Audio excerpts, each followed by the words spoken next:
जय हिंद। स्वागत करता हूँ मैं अपने यूट्यूब चैनल पे।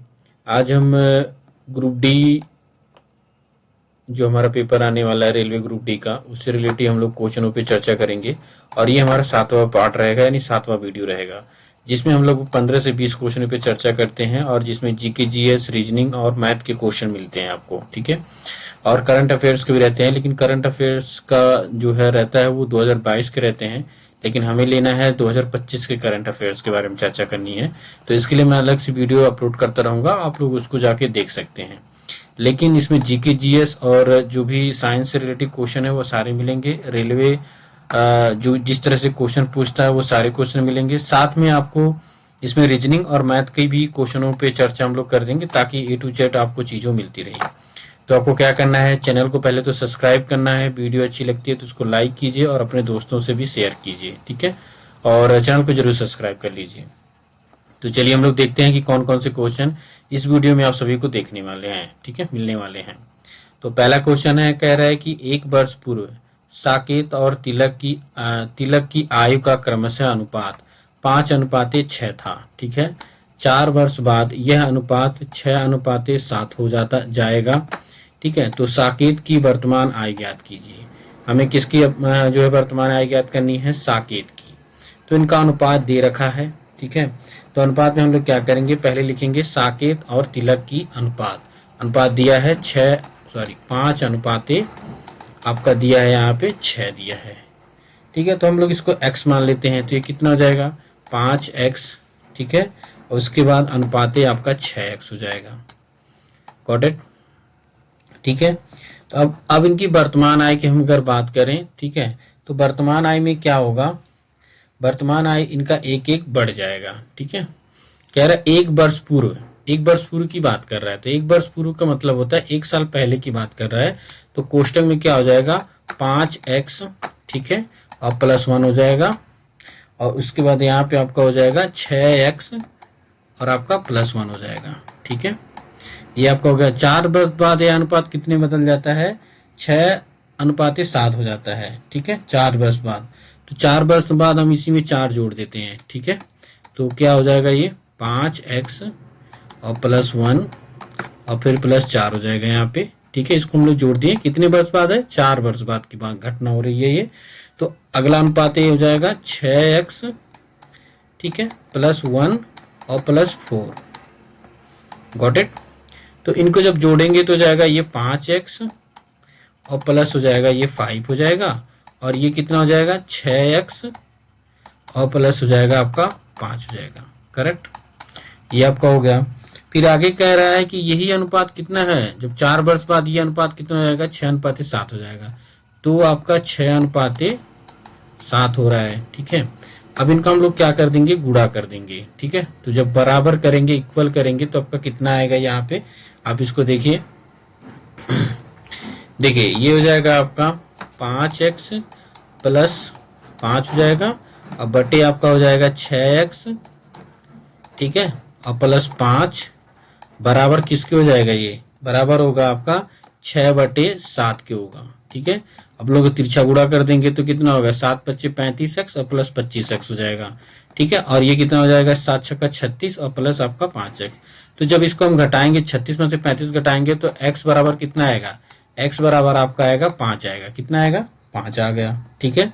अब जब 5 आ गया तो हमें किसकी आयु का ज्ञात करना है, साकेत की। तो साकेत का आपका क्या है, ये 5x + 5 है। ठीक है।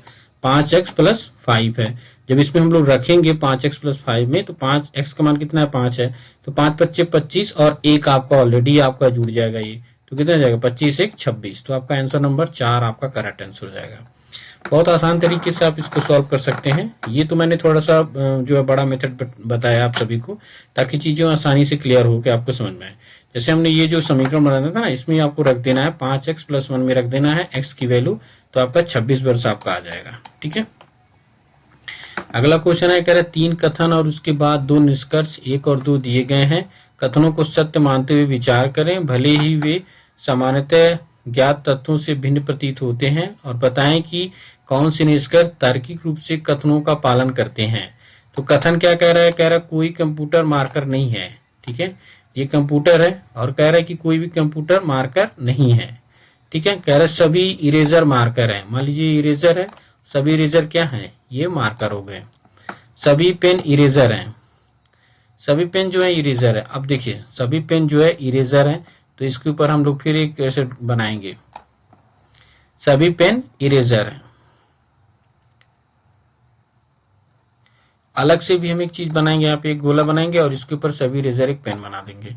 तो कह रहा है देखिए निष्कर्ष में क्या कह रहा है, कह रहा है कोई पेन कंप्यूटर नहीं है, कुछ इरेजर कंप्यूटर हैं। तो केवल निष्कर्ष सेकंड पालन करता है, केवल निष्कर्ष एक पालन करता है।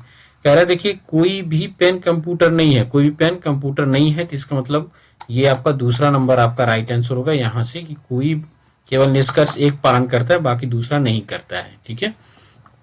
अगला क्वेश्चन है, कह रहे न्यूलैंड के अष्टक नियम में पहला तत्व कौन सा है और अंतिम तत्व कौन सा है। तो आप सभी को पता है कि पहला तत्व जो पीरियोडिक टेबल में है वो हाइड्रोजन होता है। ठीक है, जिसका जो परमाणु क्रमांक होता है वो 1 होता है। ठीक है, और कह रहा है अंतिम तत्व कौन सा है, अंतिम तत्व थोरियम है। ठीक है, अंतिम तत्व कौन सा है, थोरियम। तो ऑप्शन नंबर आपका पहला राइट आंसर होगा। अगला क्वेश्चन है, कर इनमें से कौन सा द्विघात समीकरण है। द्विघात समीकरण हम लोग किसे कहते हैं, द्विघात समीकरण वे होते हैं जिनके ऊपर 2 की घात लगी होती है। बस आपको इन्हीं से फाइंड करना होता है। द्विघात समीकरण वही होते हैं जिनके ऊपर कोई भी ऐसा हो, जैसे आपका ए हो गया या बी हो गया, या कोई भी ऐसा जो है ऐसा चीज आता है जिसके ऊपर 2 का घात लगा होता है, तो हमें उसको समझ जाना चाहिए कोई द्विघात समीकरण है। तो यहाँ पे देखिए कोई घात नहीं लगा हुआ है। ठीक है, यहाँ पे 2 का घात लगा हुआ है और यहाँ पे 3 का घात लगा, क्योंकि ऊपर 3 घात लगा हुआ है। ठीक है, तो ऑप्शन में कौन सा, बी आपका करेक्ट आंसर होगा। ऑप्शन नंबर बी आपका राइट आंसर होगा, यानी ये वाला जो है आपका वो द्विघात समीकरण है। अगला क्वेश्चन है, निम्नलिखित में से कौन सा जीव समूह पर्यावरण को स्वच्छ रखने में सहायक होता है। तो पर्यावरण को स्वच्छ रखने के लिए सहायक का मतलब होता है जो पर्यावरण की जो गंदी चीजें होती हैं उसको खा के वो साफ कर देता है। तो ऑप्शन नंबर चौथा आपका करेक्ट आंसर होगा, जीवाणु और कवक। जीवाणु और कवक क्या है, ये पर्यावरण को साफ करते हैं, और ऑप्शन नंबर आपका ये आपका चौथा करेक्ट आंसर होगा।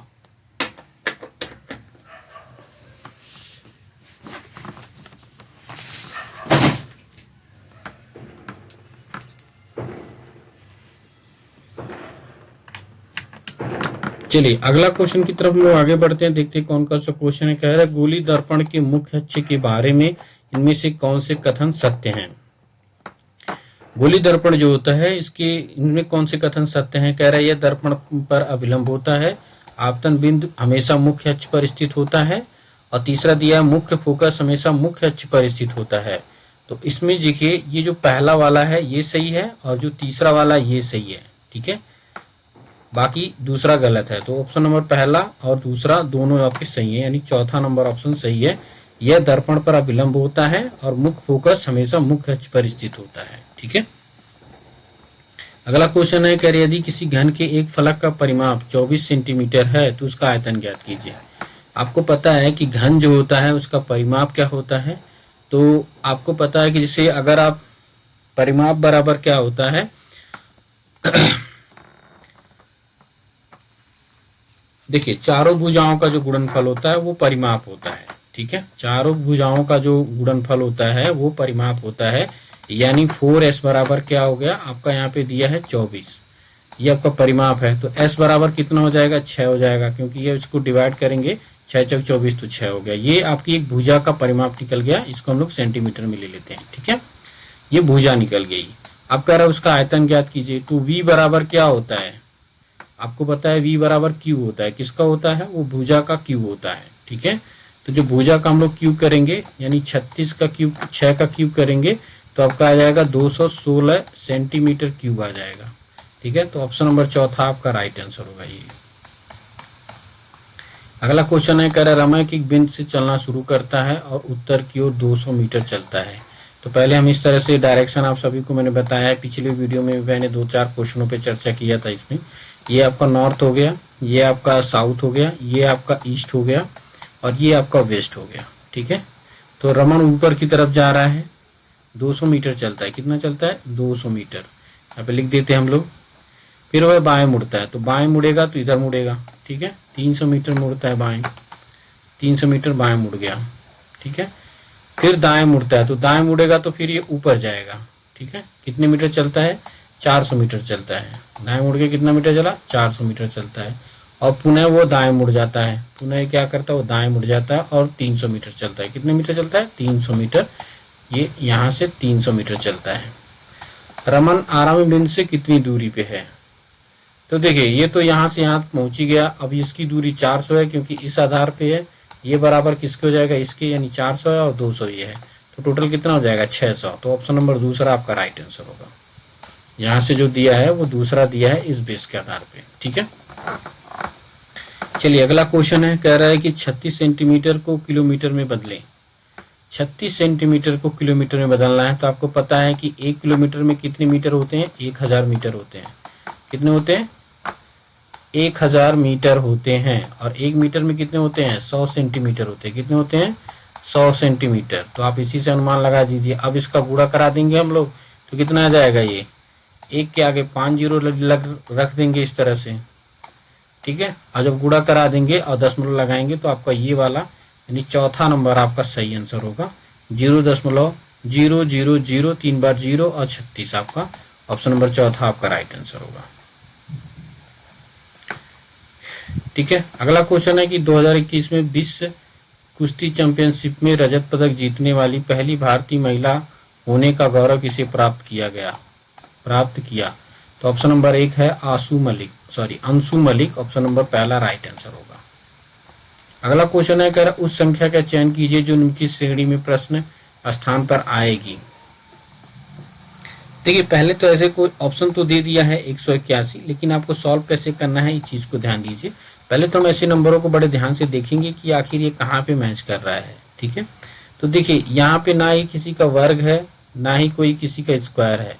तो एक काम करते हैं, इसमें से हम इसको घटाते हैं। ठीक है, तो 104 में से अगर हम 55 को घटा देते हैं, ठीक है, तो आपका कितना बचेगा? ये बचेगा 14। 14 में से 9 जाएगा, 14 में से 5 जाएगा, 9 हो जाएगा। और ये आपका 49। ये देखिए, ये किसका वर्ग है? ये 7 का वर्ग है। किसका वर्ग है? 7 का। ठीक है, उसी तरह से अगर हम 140 में से अगर हम घटा देते हैं 104 को घटाएंगे तो आपका कितना बचेगा? ये बचेगा 6, ये बचेगा आपका 3। ये किसका वर्ग है? ये 6 का वर्ग है। उसी तरह से अगर हम 165 में से 140 को घटाएंगे, किसको घटाएंगे? 140 को घटा देंगे। 140 को घटाएंगे तो ये किसका? देखिए, ये 5 आ गया, ये 2 हो गया, ये 5 का वर्ग है। किसका वर्ग है? ये 5 का वर्ग हो गया। अब देखिए, ये आ गया। अब हम क्या करेंगे? 165 में हम 4 के वर्ग को जोड़ देंगे, क्योंकि हमें ये पता नहीं है कि इसमें से कौन सी संख्या होगी। ठीक है, तो हमें क्या करना है? अभी क्रम चल रहा है 7 का वर्ग, 6 का वर्ग, 5 का वर्ग। अब 4 का वर्ग आएगा तो 4 चौक का 16 होता है। तो 165 में अगर हम 16 जोड़ देते हैं तब कितना आएगा? 165 में हम लोग 16 जोड़ दीजिए तो कितना हो जाएगा? 6 5 11 हो गया, और 6 1 7 1 8 हो गया, और 1 हो गया। यानी ऑप्शन नंबर तीसरा राइट आंसर हो गया। 181 करेक्ट आंसर होगा। ठीक है, अगला क्वेश्चन है कि देशांतर और अक्षांश के बारे में इनमें से कौन सा कथन गलत है? तो ऑप्शन में दे रहा है देशांतर कभी भी एक दूसरे को प्रतिच्छेदित नहीं करती हैं। ठीक है, तो ऑप्शन नंबर पहला आपका करेक्ट आंसर होगा। ये गलत है कि प्रतिच्छेदित नहीं करती हैं, वो प्रतिच्छेदित करती हैं, काटती हैं एक दूसरे को। अगला क्वेश्चन है, कह रहा है इन प्रश्नों में संख्याओं प्रतीकों का एक समूह को नीचे दी गई तालिका और उनके बाद की दी गई शर्तों के अनुसार अक्षरों का उपयोग करके कूटबद्ध किया जाता है। तो शर्तों का पालन करने वाले कूटों का सही संयोग उत्तर दीजिए। तो ये तो देखिए, संख्या प्रतीक दिया है और ये कूट दिया है, लेकिन शर्त भी दिया है। यहाँ पे शर्त दिया है कि यदि दूसरा घटक एक विषम संख्या है और अंतिम घटक एक सम संख्या हो तो इन दोनों को हम लोग बदल देंगे। ठीक है, उसी तरह से दूसरा दिया है, यदि तीसरा घटक एक सम संख्या है और पांचवा घटक एक प्रतीक है तो इन दोनों को हम लोग क्या करेंगे? आपस में बदल देंगे। तीसरा दिया है कि यदि पांचवा घटक एक प्रतीक है और छठा घटक एक प्रतीक है तो इन दोनों घटकों को हम क्या करेंगे? आर के रूप में कूटबद्ध करेंगे। तो देखिए, यहाँ तो दिया है ये कूटबद्ध प्रश्न दिया है। तो देखिए, ई के नीचे क्या आ रहा है? ई के नीचे एम आ रहा है, एम तो सभी के नीचे आ रहा है। ठीक है, फिर 7 के नीचे एस आ रहा है और 8 के नीचे आपका ए आ रहा है। कह रहा है पहला वाला शर्त यहाँ पे लागू होगा, कह रहा है विषम संख्या हो तो उसको हम लोग बदल देंगे। तो बदलेंगे किससे, 8 का जो ए है यहाँ पे ए रखेंगे, तो ये तो कैंसिल हो गया, ठीक है, 3 बचे 3 यहाँ पे रख देंगे, और फिर यहाँ पे एस वाला लास्ट में करेंगे, तो यहाँ पे आपका एक कैंसिल हो गया और ये भी आपका 3 अभी रह गया है, ठीक है। बाकी तो सारी चीजें सेम है, तो सारी चीजें हम लोग मिलाते चले जाएंगे, तो ऑप्शन नंबर दूसरा आपका राइट आंसर होगा। बाकी जो है यहाँ से रखते हुए चले जाएंगे, मिलाते हुए कि कौन कौन सा है। तो देखिए आपका 5 है, तो 5 के नीचे डी आ गया, ठीक है। फिर उसके बाद आपका यहाँ से परसेंटेज है, परसेंटेज के नीचे यू आ गया, फिर टी है, टी आपका ये एंड के नीचे आपका टी हो गया, तो ये ऐसे रखते चले जाएंगे। अगला क्वेश्चन है, कह रहा है कि केशुरिकाओं की यकृत कोशिकाओं में SER द्वारा कौन सा महत्वपूर्ण कार्य किया जाता है। तो ऑप्शन नंबर 1 है औषधियों और विषों का निर्वासीकरण किया जाता है। ऑप्शन नंबर पहला राइट आंसर होगा, ठीक है। तो ये थे 15 क्वेश्चन जो कि काफी इंपॉर्टेंट हैं RRB ग्रुप डी के लिए। तो आप लोग ऐसे हमारे चैनल पे बने रहिए, चैनल को जरूर लाइक कीजिए, चैनल को जरूर सब्सक्राइब कीजिए, सपोर्ट कीजिए। मैं ऐसे 15 से 20 क्वेश्चन पे डेली चर्चा करूंगा, 2 से 3 वीडियो अपलोड करूंगा। आप लोग देते रहिए। जय हिंद, जय भारत।